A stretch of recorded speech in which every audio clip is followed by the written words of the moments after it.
नमस्कार दोस्तों, आज बहुत बड़ी खुशखबरी है और अधीनस्थ बोर्ड ने सीईटी का जो आपका नोटिफिकेशन है उसको जारी कर दिया गया है।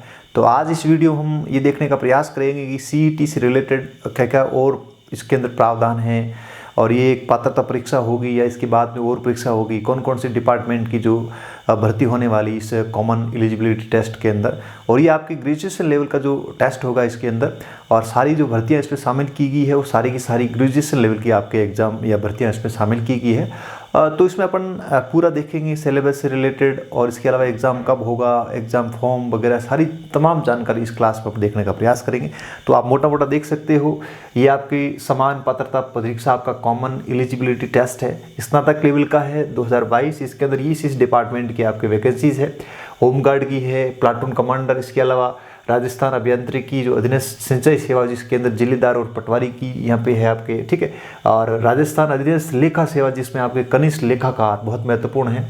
इसके अलावा राजस्थान राजस्व लेखा से संबंधित है तहसील राजस्व लेखाकार, और महिला अधिकारिता से रिलेटेड आपके जो महिला पर्यवेक्षक की जो भर्ती वो है। इसके अलावा आईसीडीएस की अंदर भी आपके पर्यवेक्षक की है, ठीक है, और कारागार के अंदर जो उप जेलर की आपकी जो वैकेंसी है उसकी भी बात है, ठीक है। तो मोटा मोटा अपन इसमें देखा जाए तो इस आपके सीईटी के अंदर जो पैटर्न है, ये जो आपकी एक पात्रता परीक्षा होगी, जैसे आपको पता है कि ग्राम सेवक के अंदर जो आपका प्री एग्जाम हुआ था उसी पैटर्न पे सरकार लेगी। और ये जो आपकी पात्रता परीक्षा है, इस पात्रता परीक्षा के अंदर अपन सिलेबस से रिलेटेड बातें करेंगे। और एक चीज़ है कि इसमें स्पष्ट लिखा हुआ है विज्ञप्ति में भी क्या कि आपको ये पात्रता परीक्षा पास करने के बाद में जो अगला जो स्टेज होगा, नेक्स्ट स्टेज के अंदर हो सकता है कि आपकी मुख्य परीक्षा हो, साथ में साक्षात्कार भी लिया जा सकता है, ठीक है, या तो साक्षात्कार या फिर परीक्षा होगी। और इसके अलावा जो आपकी अगले जो स्टेज के अंदर जो एग्ज़ाम होगा उसके लिए जो आपके टोटल जो आगे लिए जाएंगे उसमें आपके लगभग इस पात्रता परीक्षा का 15 गुना होगा, ठीक है। ये सारे प्रावधान कर रखे इसमें। तो हो सकता है कि इसी एग्ज़ाम के बेस पर आपका सिलेक्शन न होकर के हो सकता है कि एक एग्ज़ाम या साक्षात्कार और हो, ठीक है। तो इसमें स्पष्ट लिखा हुआ है, ठीक है। तो ये आपको थोड़ा सा ध्यान रखना है। इसके अलावा जैसे इसमें लिखा लिखित परीक्षा या साक्षात्कार दोनों उपस्थित होने के लिए इस प्रकार के अतिरिक्त आपको ये करना पड़ेगा, ठीक है। और ऑनलाइन रिक्रूटमेंट है वो ओटीआर आपको पता है सबको, इसमें कोई ज़्यादा कोई नई बात नहीं है। और शुल्क वगैरह वगैरह ये चीज़ें अब देखिए इसमें अपन थोड़ा सा पदों का देख लेते हैं कि संभावित पदों की जो संख्या है वो क्या है। जैसे अपन बात करें अलग अलग विभाग की, जैसे गृह रक्षा विभाग की बात करें अपने प्लाटून कमांडर, तो इसकी जो रिक्तियाँ हैं वो 43 है, ठीक है। और इसके अलावा जैसे हम जल संसाधन विभाग की बात करें तो जिलेदार और इसमें पटवारी की पोस्टें हैं 272 है यहाँ पे। और कोष और लेखा विभाग की बात करें कनिष्ठ लेखाकार सबसे इंपॉर्टेंट है, यहाँ पे आपके पदों की जो संख्या 1923 है। इसी तरह से राजस्व लेखाकार की 198 है, और पर्यवेक्षक की 177 है, उप जेलर की 49 है, और आपके छात्रावासक जो ग्रेड सेकंड है। जैसे आपको बता दूं पिछला जो आपका ग्राम सेवक हुआ था 2016 के, तो उसमें ग्राम सेवक के साथ में आपके छात्रावास अधीक्षक की भी वैकेंसी हुई थी, ठीक है। तो ये बहुत महत्वपूर्ण है आगे की तैयारी के हिसाब से देखा जाए तो ये आपके छात्रावास अधीक्षक बहुत अच्छी पोस्ट है, ठीक है। इसके बाद में अपन थोड़ा सा देख लेते हैं जैसे ये आपके क्वालिफिकेशन। तो क्वालिफिकेशन मोटा मोटा देख लें कि सभी आपके जो भर्तियां हैं उसमें सब में आपके ग्रेजुएशन है, कोई इतना वो है नहीं, आपके सब के अंदर ग्रेजुएशन है। कहीं पर आपके एडिशनल जो आपके कंप्यूटर से रिलेटेड कोई डिग्री डिप्लोमा वगैरह ये है, बाकी उम्र के अंदर ये सब चीज़ें आपको ग्रेजुएशन लेवल दे रखा। और इसमें एक चीज़ और है बहुत महत्वपूर्ण है कि आपको पता है भी कोरोना काल की वजह से या कोरोना की वजह से जो अधिकतम आयु के अंदर जो छूट है उससे रिलेटेड जो आपके नोटिफिकेशन है वो अभी तक प्रक्रियाधीन है, सरकार डीओपी के अंदर अभी गया है, हो सकता है अभी तक नोटिफिकेशन जारी नहीं हुआ। तो इस संदर्भ में जो भी दिशा निर्देश होंगे उसकी पालना होगी। 2 साल के छूट को लेकर के ये चल रहा था, ठीक है। तो ये इसने स्पेशल इसके अंदर मेंशन कर रखा है विज्ञप्ति के अंदर, ठीक है। और इसके अलावा इसमें भी ये लिखा हुआ, देखो एग्जाम की बात करें तो इसका एग्जाम देखिए रिक्रूटमेंट आपका है 22/9 से आपका 21/10/2022 तक चलेगा, ठीक है। और एग्जाम डेट दे रखी आपकी 6/1/23 से 9 के मध्य होगा, ठीक है। हो सकता है कि जब आवेदन ज़्यादा आए तो इसके लिए एक से अधिक परीक्षा भी हो सकती है। जब एक से अधिक परीक्षा होगी तो उसके लिए आपके नॉर्मलाइजेशन की जो कार्रवाई वो भी अपनाई जा सकती है, ठीक है। तो स्पष्ट लिखा हुआ है, बोल्ड अक्षर में लिखा हुआ, आराम से देख सकते हैं आप, ठीक है। यदि परीक्षा एक से अधिक चरणों में आयोजित की जाती है तो समानीकरण जो है नॉर्मलाइजेशन की जो प्रक्रिया है वो भी अपनाई जा सकती है, ठीक है। और अब अपन देखते हैं इसका जो आपका जो सिलेबस है वो बड़ा इंपॉर्टेंट है। मेन तो अपन सिलेबस को ही देखना है, बाकी चीज़ें जो एक पात्रता परीक्षा है तो मेरे हिसाब से इस सिलेबस की अपन थोड़ी सी बात कर लेते हैं। और सिलेबस के अंदर आपको एक चीज़ ध्यान रखना है, मोटा मोटा देखिए परीक्षा स्कीम की अपन बात करें तो यहाँ पे देखिए प्रश्नों की जो संख्या है वो कितनी है, आपके 150 प्रश्न आएंगे। कितने प्रश्न आएंगे? 150। अब 150 प्रश्न आएंगे और आपके 300 अंक है टोटल 3 घंटे। अब इसमें मोटा मोटा अपन यदि सिलेबस की बात करें तो देखिए इस सिलेबस के अंदर आपको स्पष्ट लिखा हुआ है प्रश्नों की संख्या समान अंक होंगे और नकारात्मक अंक, नेगेटिव मार्किंग है नहीं। सबसे बड़ी बात यह है कि इसमें कोई नेगेटिव मार्किंग, जैसे ग्राम सेवक के अंदर जो प्री एग्जाम हुआ था वीडियो मेंस प्री, और वीडियो प्री के अंदर भी आपके नेगेटिव मार्किंग नहीं थी।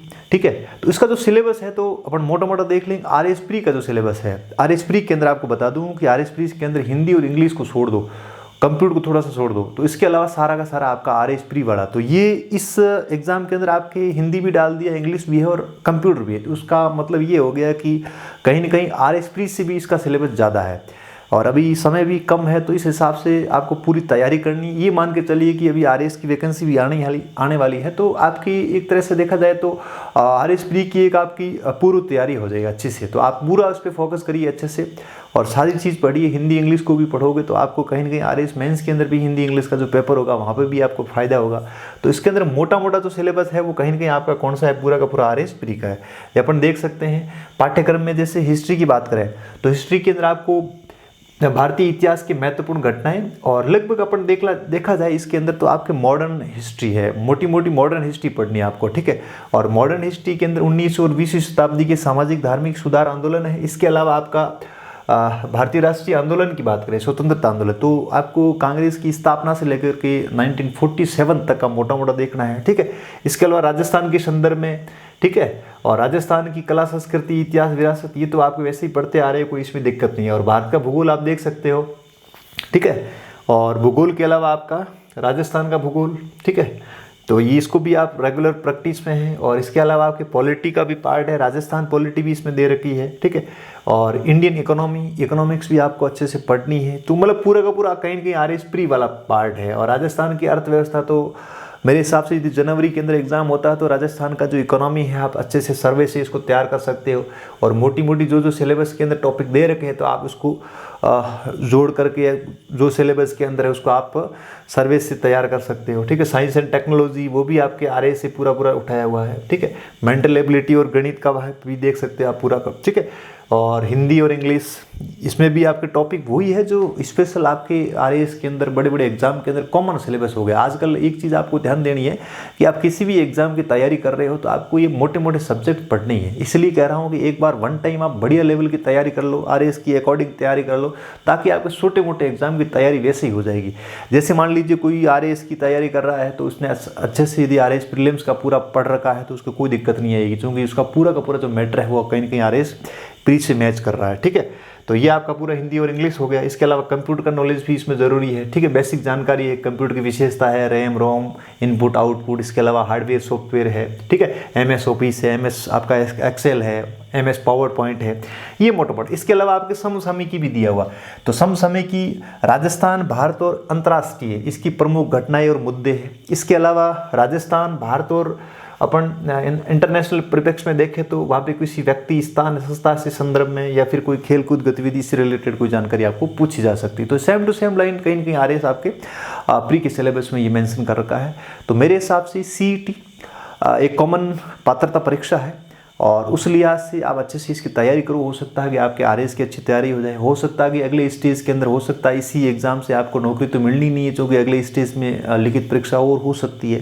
ठीक है, तो कुल मिलाकर के एक तरह से देखा जाए तो ये एक पात्रता परीक्षा जैसे ग्राम सेवक में हुई, ताकि एक एग्ज़ाम का जो क्राइटेरिया है उसको थोड़ा सा और ज़्यादा ट्रांसपेरेंट बनाना, या फिर नंबर ऑफ जो स्टूडेंट्स है उसमें से भी जो सीरियस स्टूडेंट है, तो मतलब कहीं ना कहीं संटनी वाला ये प्रोसेस है एक तरह से देखा जाए। ठीक है, तो तैयारी तो करनी पड़ेगी, इसके बिना तो हम अगले स्टेज के अंदर बैठ नहीं पाएंगे। तो इस हिसाब से आपको पूरी ताकत लगा के इसको तैयारी करनी है। और 150 अंक क्वेश्चन होंगे, 300 नंबर का पेपर है, कोई नेगेटिव मार्किंग नहीं है। और इसमें एक चीज़ ये है कि आपकी जो ये पात्रता परीक्षा होगी इसकी जो वैलिडिटी होगी वो आपकी 1 साल की होगी। हर 1 साल बाद ये आपके स्नातक लेवल की एग्ज़ाम आयोजित की जाएगी और आप हर बार बैठ सकते हो, आप कितनी भी बार बैठ सकते हो, ऐसा कुछ भी नहीं इसमें। और फाइनली आप जब भी आगे जैसे मान लो तो उसमें जो मैक्सिमम मार्क्स है वो आपके माने जाएंगे उसके अंदर। जिस एग्ज़ाम आप मान लो 2 बार बैठे हो, ठीक है, तो उसमें जो मैक्सिमम मार्क्स है वही आपके मान्य होंगे, ठीक है।